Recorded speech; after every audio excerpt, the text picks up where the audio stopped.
Hello friends, welcome to my YouTube channel Learnplex. कैसे हैं आप सब? स्वागत है आप सबका मेरे यूट्यूब चैनल लर्नप्लेक्स में। तो आज हम इंजीनियरिंग मैकेनिक्स का चैप्टर नंबर 9 करने वाले हैं, जो कि है हमारा रेक्टिलिनियर मोशन। ठीक है। तो इसके पहले के जितने भी चैप्टर्स हैं, चैप्टर 1 to 8, वो मेरे चैनल पे अवेलेबल है। आप उनको जाके चेकआउट कर सकते हैं। मैं उसका लिंक आपको डिस्क्रिप्शन बॉक्स में दे दूंगा। ठीक है। तो बिना किसी देरी के अपनी वीडियो को हम शुरू करते हैं।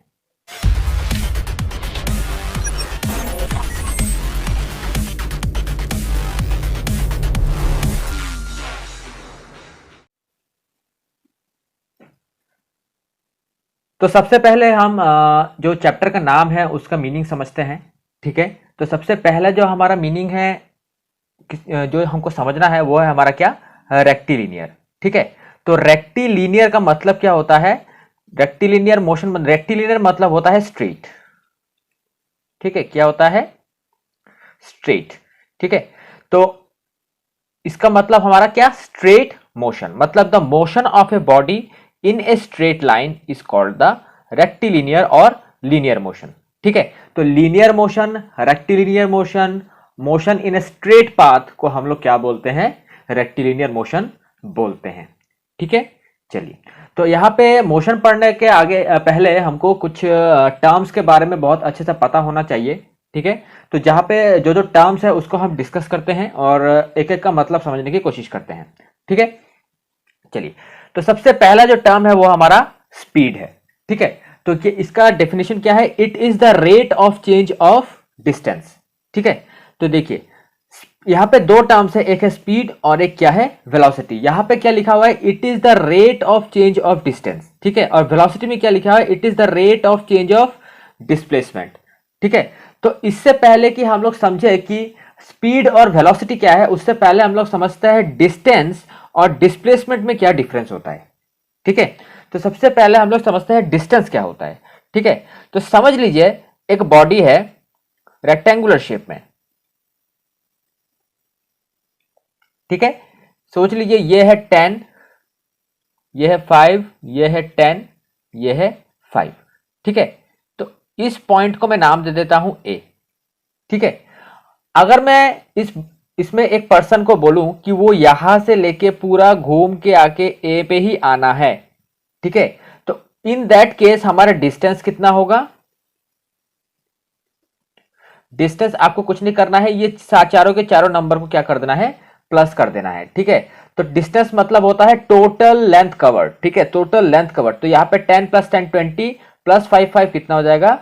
30 मीटर हमारा क्या हो जाएगा? डिस्टेंस कवर्ड हो जाएगा। जबकि डिस्प्लेसमेंट जो होता है, ठीक है, डिस्प्लेसमेंट जो होता है वो क्या होता है? ये होता है हमारा शॉर्टेस्ट डिस्टेंस। ठीक है। Shortest distance between initial and final point. ठीक है। Between initial and final point. ठीक है। तो आप मुझे बताइए कि इस में इनिशियल पॉइंट कौन सा था? ये था।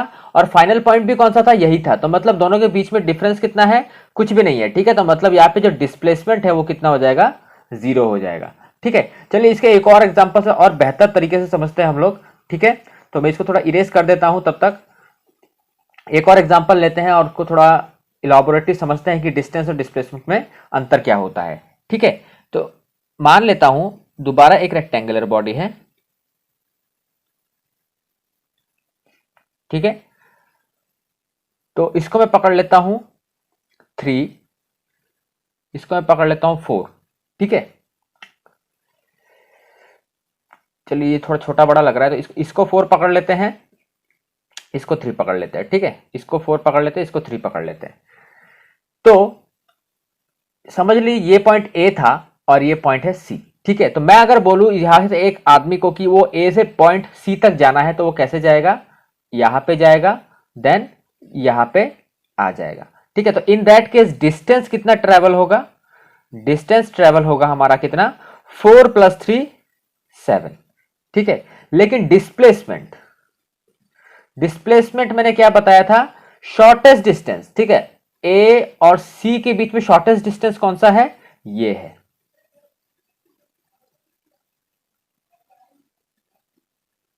ठीक है। तो शॉर्टेस्ट डिस्टेंस अगर हमको निकालना है ये AC, तो हम लोग इसमें क्या लगा सकते हैं, हमको पता है ये एंगल कितना होता है, 90 डिग्री होता है, ठीक है, और ये एक राइट एंगल ट्राइंगल है,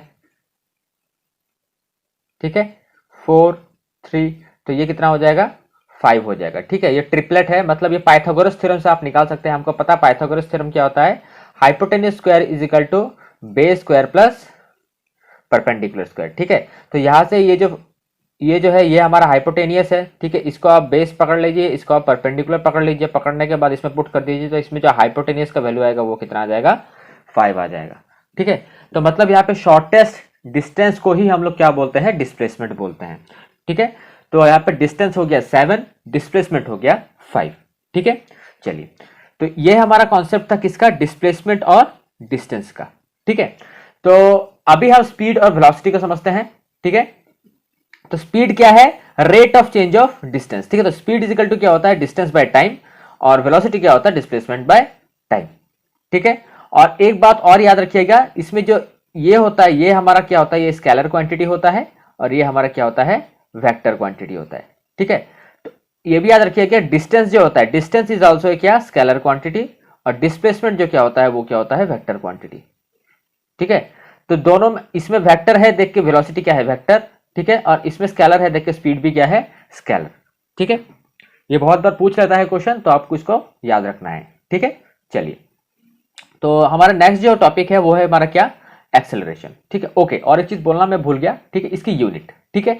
तो स्पीड और वेलोसिटी दोनों की यूनिट सेम होती है, ठीक है, क्या होती है, मीटर पर सेकेंड, या फिर बहुत समय आपको क्या देख के रखेगा, किलोमीटर पर आवर, ठीक है। तो इससे और एक चीज आपको याद रखना है, अगर आपको, ठीक है, कोई भी यूनिट किलोमीटर पर आवर में देख के रखी है और आपको उसको मीटर पर सेकंड में चेंज करना है, ठीक है, तो आपको क्या करना है, उस क्वांटिटी को किससे मल्टीप्लाई करना है, 5/18 से मल्टीप्लाई करना है, ठीक है। अगर आपको सोच लीजिए आपको दिया हुआ है 36 किलोमीटर पर आवर, ठीक है, इसको आपको मीटर पर सेकंड में चेंज करना है, तो आपको कुछ नहीं करना है, 36 को 5/18 से मल्टीप्लाई कर देना है, ठीक है। तो यहां से ये कट जाएगा, ठीक है, तो कितना आ जाएगा, 10 मीटर पर सेकंड, ठीक है। और अगर आपको मीटर पर सेकंड से किस में लेना है, किलोमीटर पर आवर में लेना है, तो कुछ नहीं करना है, बस इसका उल्टा कर देना है, ठीक है। तो आपको किससे मल्टीप्लाई करना है, 18/5 से मल्टीप्लाई करना है, तो ये किस में कन्वर्ट हो जाएगा, किलोमीटर पर आवर में कन्वर्ट हो जाएगा, ठीक है। चलिए, तो हम लोग अभी क्या करते हैं, एक्सेलरेशन की और हम लोग मूव ऑन करते हैं, ठीक है। तो हमारा नेक्स्ट जो टर्म है वो क्या है, हमारा एक्सेलरेशन, ठीक है। तो एक्सेलरेशन क्या है, acceleration is indicated by the letter A, ठीक है। It is the rate of change of velocity, ठीक है। तो ये क्या है, वेलोसिटी में कितना चेंजेस आता है और कितने टाइम में आता है, उसी को हम क्या बोलते हैं, वेलोसिटी, एक्सेलरेशन बोलते हैं, ठीक है। तो एक्सेलरेशन क्या हो गया, वेलोसिटी बाय टाइम, ठीक है। तो इसका यूनिट क्या हो जाएगा एक्सेलरेशन का, मीटर पर सेकंड स्क्वायर, क्योंकि हमको पता है एक्सेलरेशन क्या है, वेलोसिटी बाय टाइम है, और वेलोसिटी का यूनिट क्या होता है, मीटर पर सेकंड, और टाइम का यूनिट क्या होता है, सेकंड। तो ये सेकंड जब नीचे आ जाएगा तो ये क्या हो जाएगा, मीटर पर सेकंड स्क्वायर हो जाएगा, ठीक है। चलिए, तो एक्सेलरेशन के दो टाइप होते हैं, ठीक है, क्या क्या, पॉजिटिव एक्सेलरेशन, नेगेटिव एक्सेलरेशन, ठीक है। तो पॉजिटिव एक्सेलरेशन किसे बोलते हैं, when the velocity of the body increases with respect to time is known as positive acceleration, ठीक है। जब टाइम के साथ साथ बॉडी की वेलोसिटी बढ़ती है तो उसे हम पॉजिटिव एक्सेलरेशन बोलते हैं, और लेकिन अगर टाइम के रिस्पेक्ट में वेलोसिटी कम हो रही है तो उसको हम लोग नेगेटिव एक्सेलरेशन, या फिर उसको हम लोग क्या बोलते हैं, उसको हम लोग रिटार्डेशन बोलते हैं, ठीक है। तो रिटार्डेशन, नेगेटिव एक्सेलरेशन क्या है, एक ही चीज है, ठीक है।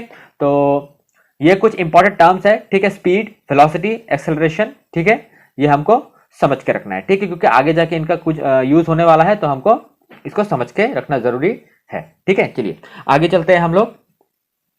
तो आगे ये दो और टर्म है, ठीक है, जिसको हम लोग को समझना है, ठीक है। यहाँ पे देखिए एक्सेलरेशन के दो और यहाँ पे हमको फॉर्म मिल गए हैं, ठीक है। एक है यूनिफॉर्म एक्सेलरेशन और एक है वेरिएबल एक्सेलरेशन, ठीक है। यूनिफॉर्म मतलब क्या होता है, हमको पता है, यूनिफॉर्म मतलब एक जैसा, ठीक है, मतलब ओवरऑल सेम, ठीक है। तो इसका मतलब क्या है, when the velocity of the body changes in equal magnitude in equal interval of time, ठीक है। तो मतलब जब बॉडी की जो वेलोसिटी है, मतलब देखा गया क्या कि 2 सेकंड में सपोज, ठीक है, 2 सेकंड में बॉडी की वेलोसिटी, जब बॉडी पहले रेस्ट पे थी, जब गाड़ी चल रही थी, 2 सेकंड बाद देखा बॉडी की वेलोसिटी कितनी थी, 40 मीटर पर सेकंड थी, ठीक है। लेकिन उसके और 2 सेकंड बाद देखा गया क्या, बॉडी की वेलोसिटी कितनी हो गई, 80 मीटर पर सेकंड हो गई, ठीक है। तो देखा गया यहाँ पे चेंजेस कितने का आया, 40 मीटर पर सेकंड का चेंजेस आया, ठीक है। तो मतलब देखा गया कि इक्वल इंटरवल टाइम, देखिए ये 2 सेकंड में ही हमारा 40 चेंज हुआ, मतलब टाइम इक्वल था, वेलोसिटी भी इक्वल रही, ठीक है। तो चेंजेस भी कितने हो रहे हैं, इक्वल हो रहे हैं। तो इसी टाइप के हम लोग एक्सेलरेशन को हम लोग क्या बोलते हैं, यूनिफॉर्म एक्सेलरेशन बोलते हैं, ठीक है। चलिए नेक्स्ट हम लोग देखते हैं वेरिएबल एक्सेलरेशन। वेरिएबल एक्सेलरेशन में क्या हो जाएगा, बस उल्टा हो जाएगा, ठीक है। इक्वल इंटरवल ऑफ टाइम में क्या होगा, हमारा अनइक्वल ऑफ वेलोसिटी क्या होगा, चेंज होगा। सपोज यहाँ पे 2 सेकंड के बाद यहाँ पे क्या हो गया, सपोज यहाँ पे 90 मीटर पर सेकंड स्क्वायर हो गया, 90 मीटर पर सेकंड हो गया, ठीक है। तो यहाँ पे वेलोसिटी का कितना चेंजेस आ गया, 50 आ गया, ठीक है। तो मतलब पहले 40 का चेंजेस आ रहा था, अभी 50 का चेंज आ रहा है, तो ये वेरी कर रहा है हर टाइम के साथ, ठीक है। तो इसको हम लोग कैसा एक्सेलरेशन बोल देते हैं, वेरिएबल एक्सेलरेशन बोल देते हैं, ठीक है। चलिए आगे चलते हैं हम लोग, ठीक है। तो न्यूटन्स लॉ ऑफ मोशन, जो कि बहुत ही इंपॉर्टेंट है मोशन के चैप्टर के लिए, ठीक है। और ये बहुत ही कॉमन मतलब बोला जाए तो लॉ है, ठीक है, जो कि हर स्टूडेंट को पता होना चाहिए, ठीक है, और पता होता भी है, ठीक है। फिर भी हम इसके बारे में डिस्कस करेंगे, ठीक है। तो सबसे पहला जो लॉ है न्यूटन का, ठीक है, उसको हम लोग देखते हैं, उससे क्या हमको समझ में आता है, ठीक है। न्यूटन का फर्स्ट लॉ क्या बोलता है कि if the body is at rest it will remain at rest, and if the body is in motion it will remain in motion until और unless acted upon by some external force, ठीक है। तो मतलब अगर एक body जो है, ठीक है, वो रेस्ट कंडीशन में है तो वो रेस्ट कंडीशन में ही रहेगी, ठीक है। और अगर एक बॉडी मोशन में है, ठीक है, तो ये बॉडी मोशन में ही रहेगी अनटिल और अनलेस कि उसको बाहर से कोई फोर्स अप्लाई ना किया जाए, ठीक है। अगर सोच लीजिए इसको मैं, ये रेस्ट कंडीशन में, अगर इसको फोर्स लगा दूंगा तो ये तो मोशन में आ जाएगा, ठीक है। और अगर कोई बॉडी मोशन में है, ठीक है, और इसके ऑपोजिट से मैं अगर ये एक एक्सटर्नल फोर्स लगा दूं तो ये बॉडी क्या हो जाएगी, रुक जाएगी, ठीक है। तो न्यूटन का फर्स्ट लॉ यही बोलता है कि अगर बॉडी के ऊपर बाहर से कोई फोर्स ना लगे तो बॉडी क्या रहेगी, हमेशा चलती ही रहेगी, या तो रेस्ट पे रहेगी, ठीक है, या तो रेस्ट पे रहेगी या तो मोशन में रहेगी, जब तक कि उस पर बाहर से कोई फोर्स अप्लाई ना हो, ठीक है। तो इस लॉ से हमको क्या मिलता है, इस लॉ से हमको मिलता है इनर्शिया ऑफ द बॉडी, ठीक है। तो याद रखिएगा ये क्वेश्चन आ चुका है टिटली में, ठीक है, कि फर्स्ट लॉ ऑफ मोशन से हमको क्या पता चलता है, इनर्शिया ऑफ द बॉडी पता चलता है, ठीक है। चलिए तो उससे पहले हम लोग पता कर लेते हैं इनर्शिया क्या होता है, ठीक है। It is the property of the body in which the body wants to remain in its position of rest और मोशन, ठीक है। तो ये क्या है, इनर्शिया बॉडी की एक प्रॉपर्टी होती है, ठीक है, जिसमें क्या होती है, बॉडी जिस स्टेट में होती है उसी स्टेट में रहना चाहती है, ठीक है। इसके लिए हम लोग एक एग्जांपल लेते हैं, ठीक है। जैसे कि मान लीजिए एक बस है, ठीक है, एक बस है, इस बस के अंदर जो पैसेंजर बैठे हुए हैं, ठीक है, सीट पे सपोज एक पैसेंजर बैठा हुआ है, ठीक है, और बस अभी कौन से कंडीशन पे है, रेस्ट कंडीशन पे है, ठीक है। लेकिन जैसे ही बस स्टार्ट होती है, ठीक है, जैसे ही बस स्टार्ट होती है तो जो पर्सन होता है वो कहां मूव करता है, पीछे की तरफ मूव करता है, ठीक है। तो वो पीछे की तरफ मूव क्यों करता है, क्योंकि जब बॉडी, ये जो बस था, बस रेस्ट कंडीशन में था, तो ये जो पर्सन था, ठीक है, ये भी कौन से कंडीशन में था, रेस्ट कंडीशन में था, ठीक है। तो वो पीछे की तरफ मूव क्यों करता है, क्योंकि इनर्शिया उसको क्या करता है, इनर्शिया उसको रेस्ट कंडीशन में रखना चाहता है, ठीक है। इनर्शिया ऑफ रेस्ट कंडीशन में था वो, ठीक है, लेकिन मोशन आने के कारण क्या हो जाता है, वो पीछे जाता है, ठीक है। तो वो कोशिश करता है कि वो रेस्ट में रहे लेकिन वो रेस्ट में नहीं रह पाता, वो कहा जाता है पीछे जाता है, ठीक है। और सेम कंडीशन जब रनिंग कंडीशन में होता है, जब रनिंग कंडीशन में बस होती है, ठीक है, तो बॉडी में कौन सा इनर्शिया होता है, इनर्शिया ऑफ मोशन होता है, ठीक है। तो जैसे ही बस स्टॉप होती है, जो पर्सन होता है वो कहां मूव करता है, आगे की तरफ मूव करता है। आगे की तरफ मूव क्यों करता है, क्योंकि उस समय बॉडी के अंदर कौन सा इनर्शिया था, इनर्शिया ऑफ मोशन था, और बस के स्टॉप होने के कारण उस पर कौन सा इनर्शिया एक्ट करने लगा, उस पर इनर्शिया ऑफ तुम्हारा रेस्ट क्या करने लगा, एक्ट करने लगा, जिस कारण वो आगे जाने की कोशिश करने लगा, ठीक है। तो इसी को हम लोग क्या बोलते हैं, इनर्शिया, ठीक है। ये जो क्या होती है, इसको हम लोग प्रॉपर्टी ऑफ बॉडी बोलते हैं, ठीक है, जिसपे बॉडी जिस कंडीशन में होती है उसी कंडीशन में रहना चाहती है, ठीक है। चलिए, तो हम लोग अभी सेकंड लॉ देखते हैं। ठीक है, सेकंड लॉ क्या बोलता है? The force is directly proportional to the rate of change of momentum. ठीक है, तो इस लॉ को समझने से पहले इस टर्म का मतलब हम लोग समझते हैं। मोमेंटम मतलब क्या होता है? ठीक है, तो याद रखिएगा मोमेंटम जो होता है, ठीक है, मोमेंटम को हम लोग इंडिकेट करते हैं P से। ठीक है, और ये क्या होता है? मास इंटू क्या होता है? वेलोसिटी होता है। ठीक है, मास इंटू वेलोसिटी होता है। और मोमेंटम को अगर हम लोग डिफाइन करें तो ये क्या होता है? Quantity of velocity stored in the body. ठीक है, स्टोर्ड इन द बॉडी। ठीक है, एक बॉडी के अंदर कितना वेलोसिटी स्टोर है उसको हम लोग क्या बोलते हैं? मोमेंटम बोलते हैं। ठीक है, चलिए, तो इसको मैं इरेज कर देता हूं। अब हम लॉ पे आते हैं। तो यहां पे क्या बोल रहा है? फोर्स जो होता है वो क्या होता है? मोमेंटम के डायरेक्टली प्रोपोर्शनल होता है। ठीक है, तो मैंने क्या बताया था? P मतलब क्या होता है? मास इंटू वेलोसिटी होता है। ठीक है, तो यहां पे बोल रहा है फोर्स जो होता है वो डायरेक्टली प्रोपोर्शनल होता है किसके? Rate of change of momentum. ठीक है, रेट ऑफ चेंज। तो हमेशा याद रखिए जब भी रेट आता है तो किससे डिवाइड होता है? टाइम से डिवाइड होता है। चेंज ऑफ मोमेंटम, ठीक है, चेंज कब आता है? जब कुछ इनिशियल और फाइनल हो। ठीक है, तो मतलब M v2 minus M v1। ठीक है, चेंज ऑफ मोमेंटम। ठीक है, तो M v1 minus M v2। मैंने यहां पे m1 m2 क्यों नहीं लिया? क्योंकि बॉडी का जो मास होता है वो क्या होता है? कांस्टेंट होता है। ठीक है, इसलिए हम लोग m1 m2 नहीं लेंगे। यहाँ पे वेलोसिटी चेंजेस हो रहे हैं इसलिए इसको हम लोग चेंज ऑफ मोमेंटम बोल रहे हैं। ठीक है, तो अगर हम लोग इसको सॉल्व करें, ठीक है, इसको हम लोग अगर सॉल्व करें तो इसको हम लोग कैसे सॉल्व करेंगे? f प्रोपोर्शनल टू m, यहां से कॉमन आ जाएगा तो यहां से क्या आ जाएगा? v2 minus v1 by T. ठीक है, और v2 माइनस v1 इसको हम लोग क्या बोलते हैं? Change, rate of change of क्या? Rate of change of velocity. और rate of change of velocity को ही हम लोग क्या बोलते हैं? एक्सेलरेशन। तो इस पूरे टर्म को मैं एक्सेलरेशन लिख सकता हूं। ठीक है, और इस कांस्टेंट, इस प्रोपोर्शनलिटी साइन को हटाने के लिए हम लोग क्या कर सकते हैं? एक कांस्टेंट लगा देंगे। ठीक है, और इस कांस्टेंट की वैल्यू कितनी होती है? 1। ठीक है, इसलिए फोर्स इज इक्वल टू क्या होता है? मास इनटू एक्सेलरेशन होता है। ठीक है, याद रखिएगा। ठीक है, तो इस तरह से हमारा फोर्स इक्वल टू क्या होता है? मास इनटू एक्सेलरेशन निकल जाता है। और यहां से हम लोग का फोर्स का जो यूनिट मिलता है वो हम लोग देख सकते हैं। यहां से मास का यूनिट क्या होता है? केजी, और एक्सेलरेशन का यूनिट क्या होता है? मीटर पर सेकंड स्क्वायर। और इसी को हम लोग क्या बोलते हैं? न्यूटन बोलते हैं। ठीक है, जो कि मैंने आपको चैप्टर 1 और 2 में ऑलरेडी बताया था। ठीक है, चलिए, और एक चीज जो यहां पे मैं आपको बताता हूं। ठीक है, तो उसके लिए मुझे थोड़ा सा ये इरेज करना पड़ेगा, तो मैं इसको थोड़ा इरेज कर देता हूं। ठीक है, तो ये था फोर्स का कॉन्सेप्ट। ठीक है, एक और चीज है जो इसमें थोड़ी इंपॉर्टेंट है, तो वो भी आप देख लीजिए।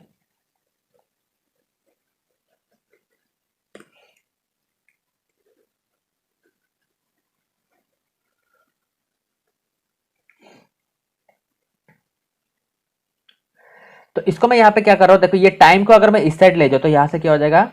यहाँ से हो जाएगा फोर्स इंटू टाइम। ठीक है, और को कांस्टेंट प्रोपोर्शनलिटी का साइन तो के ही होगा, तो यहाँ से क्या हो जाएगा? एम v2 माइनस v1 में लिख सकता हूँ। ठीक है, तो अब इसको हम लोग क्या बोलते हैं? Change of momentum. ठीक है, क्योंकि अभी नीचे टाइम तो है नहीं तो इसको हम लोग rate of change of momentum नहीं बोलेंगे, इसको क्या बोलेंगे? Change of momentum. ठीक है, और F इंटू टू, याद रखिएगा फोर्स इंटू टाइम को हम लोग एक टर्म से नाम जानते हैं जिसको बोलते हैं हम लोग इंपल्स। ठीक है, तो इंपल्स का मतलब ही क्या होता है? चेंज ऑफ मोमेंटम, याद रखिएगा। ठीक है, तो इंपल्स को हम लोग क्या बोलते हैं? चेंज ऑफ मोमेंटम के नाम से भी जानते हैं। ठीक है, तो ये टर्म थोड़ा इंपॉर्टेंट है। ठीक है, तो यहां से अगर आपको पूछा जाए इंपल्स का यूनिट क्या होता है, ठीक है, तो आपको बता देना है कि यहां से फोर्स का यूनिट क्या होता है? न्यूटन। ठीक है, और टाइम का यूनिट क्या होता है? सेकंड। तो न्यूटन सेकंड किसका यूनिट हो जाता है? हमारा इंपल्स का यूनिट हो जाता है। ठीक है, चलिए आगे वाले स्लाइड में चलते हैं। तो आगे वाला स्लाइड हमको जो है वो हमको बताता है न्यूटन का थर्ड लॉ, जो कि लगभग सब बच्चों को पता है। ठीक है, कि for every action there is equal and opposite reaction. For example firing a gun, throwing ball into a wall. ठीक है, तो from this law we get conservation of momentum. ठीक है, तो मतलब क्या है कि आप जो भी एक्शन करेंगे उसका आपको एक अपोजिट रिएक्शन मिलेगा ही। ठीक है, अगर आपने एक बॉल वॉल पे थ्रो किया तो वो बॉल क्या करेगी, वापस ही आपकी तरफ आएगी। उस तो आपका एक्शन क्या था, एक्शन था बॉल को थ्रो करना, और रिएक्शन क्या हुआ, बॉल का वापस रिबाउंड होना। ठीक है, क्या होना, बॉल का वापस रिबाउंड होना या फिर बाउंस होना। ठीक है, तो न्यूटन का जो थर्ड लॉ है, ठीक है, उसको हम लोग कंजर्वेशन ऑफ मोमेंटम के नाम से भी जानते हैं। तो न्यूटन थर्ड लॉ बोलता है कि मोमेंटम जो होता है वो हमेशा क्या होता है, कंजर्व्ड रहता है। और मोमेंटम मैंने क्या बताया था, quantity of velocity stored in the body. ठीक है, तो याद रखिए quantity of velocity stored in the body हमेशा क्या होता है, कंजर्व्ड होता है। ठीक है, तो न्यूटन का जो थर्ड लॉ है, ठीक है, उसको हम लोग इस फॉर्मूले से इंडिकेट करते हैं, क्या, m1u1 plus m2u2 equal to m1v1 plus m2v2। ठीक है, तो यहाँ पे m1 क्या हो जाता है, मास ऑफ बॉडी 1, m2 क्या हो जाता है, मास ऑफ बॉडी 2। ठीक है, u1 u2 v1 v2 ये क्या हो जाता है, initial of velocity of body 1, initial velocity of body 2, final velocity of body 1 and final velocity of body 2। ठीक है, तो यहाँ पे कुछ ज्यादा समझने वाली चीज नहीं है, आपको बस ये टर्म्स याद रखना है कि कौन से टर्म को हम लोग किससे इंडिकेट करते हैं। ठीक है, और याद रखिएगा इसको हम लोग और एक नाम से भी क्या जानते हैं, लीनियर मोमेंटम के नाम से भी जानते हैं। तो आपको आइडेंटिकल नेम जितने भी है ना वो हमेशा याद रखना है, क्योंकि बहुत समय उसका अदर नेम जो होता है ना बहुत समय पूछ लेता है। ठीक है, थर्ड लॉ को हम लोग linear momentum, conservation of momentum के नाम से भी जानते हैं। ठीक है, चलिए, तो नेक्स्ट हमारा क्या है, न्यूटन्स इक्वेशन ऑफ मोशन। तो यहाँ पे तीन इक्वेशन है, ये आपको पूरे याद कर लेने हैं। ठीक है, ये तीन इक्वेशन है, v minus U equal to A T, S equal to U T plus half A T square. ठीक है, V square equal to U square plus 2as। ठीक है, और यहाँ पे जो टर्म्स क्या क्या इंडिकेट कर रहे हैं वो मैंने यहाँ पे लिख दिए हैं। ठीक है, u हमारा इनिशियल वेलोसिटी है, v हमारा फाइनल वेलोसिटी है, a हमारा एक्सेलरेशन है, s हमारा डिस्टेंस कवर्ड है और t हमारा टाइम टेकन है। ठीक है, चलिए, तो ये फॉर्मूला आपको पूरा याद कर लेना है, इसमें कुछ नहीं है और। ठीक है, चलिए आगे चलते हैं।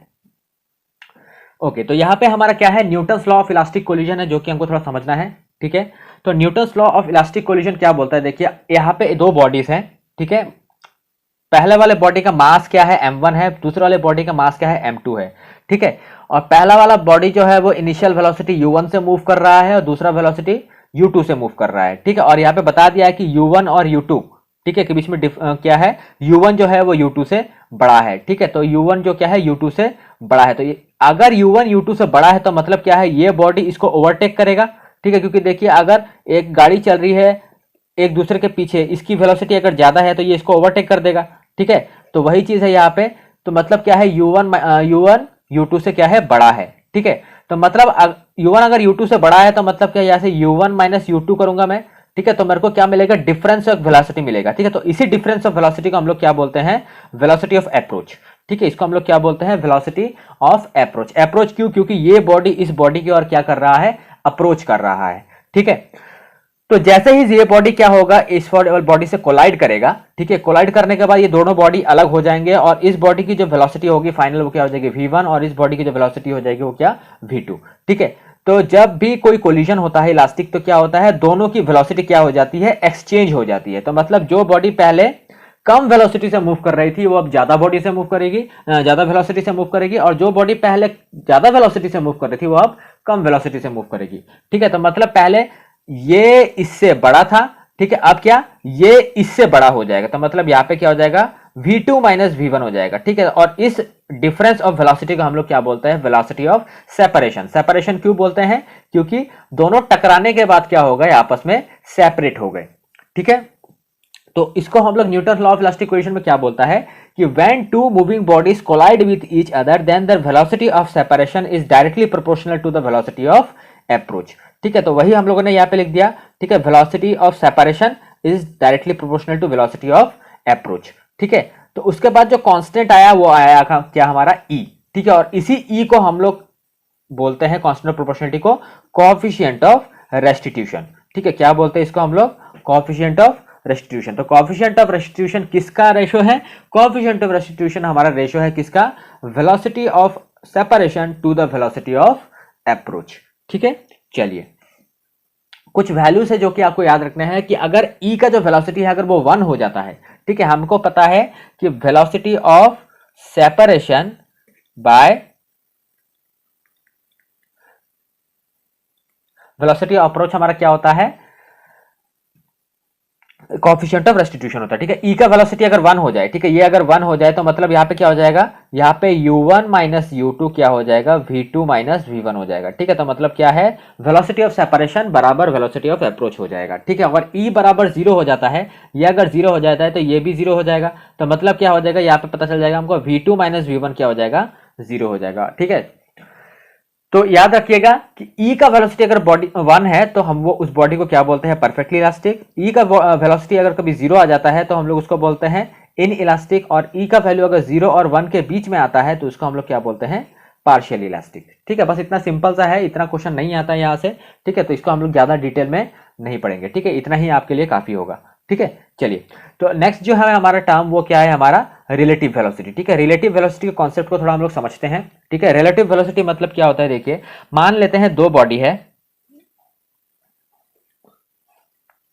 ठीक है, दो बॉडी है, दो बॉडी का एग्जांपल हम बाद में समझते हैं। आपने देखा होगा कि जब भी आप बस में ट्रेवल करते हैं, ठीक है, जब भी आप बस में ट्रेवल करते हैं, ठीक है, और सामने से सोचिए एक पेड़ है, इसको आप जैसे ही क्रॉस करते हैं, ठीक है, तो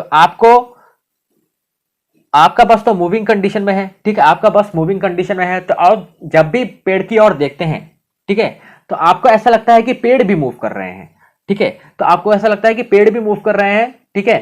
तो ऐसा क्यों होता है, ठीक है, ऐसा क्यों होता है, ऐसा रिलेटिव वेलोसिटी के कारण होता है, ठीक है। तो ये हम लोग थोड़ा दो बॉडी के एग्जांपल से समझते हैं, ठीक है। तो याद रखिएगा वेलोसिटी, रिलेटिव वेलोसिटी जो होता है, ठीक है, हम लोग देखते हैं कि जब भी एक बॉडी का डायरेक्शन सेम होता है, ठीक है, एक बॉडी का डायरेक्शन सेम होता है दूसरे बॉडी के रेस्पेक्ट में, ठीक है, तब रिलेटिव वेलोसिटी क्या हो जाता है, हमारा माइनस होता है, ठीक है। अगर ये बॉडी 50 मीटर पर सेकंड से मूव कर रही है और ये वेलोसिटी, ये हमारा 40 मीटर पर सेकंड से मूव कर रही है, ठीक है, तो हमको एक्चुअली जब हम लोग इस बॉडी से इस बॉडी के रिस्पेक्ट में देखेंगे ना, तो हमको लगेगा कि ये जो बॉडी है ये कितने वेलोसिटी से मूव कर रही है, 50 माइनस 40, 10 मीटर पर सेकंड से क्या कर रही है, मूव कर रही है, ठीक है। लेकिन अगर इसको उल्टा कर दें कि अगर एक बॉडी यहां पे आ रही है, इसलिए ये एक बॉडी यहां पे आ रही है, ठीक है, ये 50 मीटर पर सेकंड की रफ्तार से आ रही थी और ये 40 मीटर पर सेकंड की रफ्तार से आ रही थी, तब रिलेटिव वेलोसिटी क्या हो जाती है, प्लस हो जाती है, ठीक है। इसलिए देखिएगा जब एक बस दूसरे बस को जब ऑपोजिट डायरेक्शन में क्रॉस करती है, या फिर एक ट्रेन दूसरी ट्रेन को ऑपोजिट डायरेक्शन में जब क्रॉस करती है, तो वेलोसिटी बहुत ज्यादा लगता है, ठीक है। ऐसा क्यों होता है, क्योंकि ये दोनों वेलोसिटी क्या हो जाती है, आपस में ऐड होके 70 मीटर पर सेकेंड वेलोसिटी हमको शो करती है, ठीक है। तो रिलेटिव वेलोसिटी क्या है हमारा, सिंपली क्या है, एक बॉडी के रिस्पेक्ट में दूसरे बॉडी का वेलोसिटी, ठीक है, सिंपल है ये। चलिए आगे चलते हैं हम। तो नेक्स्ट है हमारा क्या, एवरेज वेलोसिटी और एवरेज स्पीड, ठीक है। Concept of average velocity and average speed याद रखिएगा, ठीक है। तो याद रखिएगा हम लोग को एवरेज वेलोसिटी और एवरेज स्पीड को अगर समझना है तो हमको पहले पता होना चाहिए कि वेलोसिटी और स्पीड में डिफरेंस क्या था, ठीक है। तो इसको हम लोग सिंपल एक एग्जांपल से समझते हैं, एवरेज वेलोसिटी और एवरेज तुम्हारा स्पीड क्या होता है, ठीक है। तो याद रखिएगा एवरेज वेलोसिटी और एवरेज स्पीड, ठीक है। वेलोसिटी मतलब क्या था, डिस्प्लेसमेंट बाय टाइम, ठीक है, डिस्प्लेसमेंट बाय टाइम, और एवरेज स्पीड क्या था मेरा, डिस्टेंस बाय टाइम, ठीक है। तो ये दोनों के दोनों टोटल होते हैं, total displacement by total time, और यहां पे total distance by total time, ठीक है। तो मान लीजिए कि यहां पे 3 पॉइंट है, ए बी सी, ठीक है। ए से बी के बीच में जो डिस्टेंस है वो 50 मीटर है, और बी से सी के बीच में जो डिस्टेंस है वो क्या है, 60 मीटर है, ठीक है। तो एक पर्सन क्या किया, ए से बी की तरफ मूव किया, ठीक है, और उसको जाने में लगा कितना, 5 सेकेंड्स, ठीक है, उसको जाने में कितना लगा, 5 सेकेंड्स। तो ऑब्वियसली अब हमको बोला जाए कि अगर इसका एवरेज वेलोसिटी और एवरेज स्पीड निकाला जाए तो हम लोग क्या करेंगे, total distance by total time, ठीक है। तो टोटल डिस्टेंस इसने कितना ट्रेवल किया, 50, ठीक है, और टोटल टाइम कितना लगा उसको, 5, ठीक है। तो यहां पे 10 मीटर पर सेकेंड हो गया, ठीक है। अब हम लोग एवरेज, ये क्या हो गया हमारा, एवरेज स्पीड हो गया, ठीक है। अब एवरेज वेलोसिटी निकालते हैं हम लोग, ठीक है। एवरेज वेलोसिटी हम लोग का मतलब डिस्प्लेसमेंट, मतलब शॉर्टेस्ट डिस्टेंस बिटवीन हमारा दो पॉइंट क्या है, 50 है और टाइम कितना लगा 5 सेकंड लगा। तो मतलब क्या है, यहाँ पे एवरेज वेलोसिटी और एवरेज स्पीड दोनों के दोनों सेम है, ठीक है।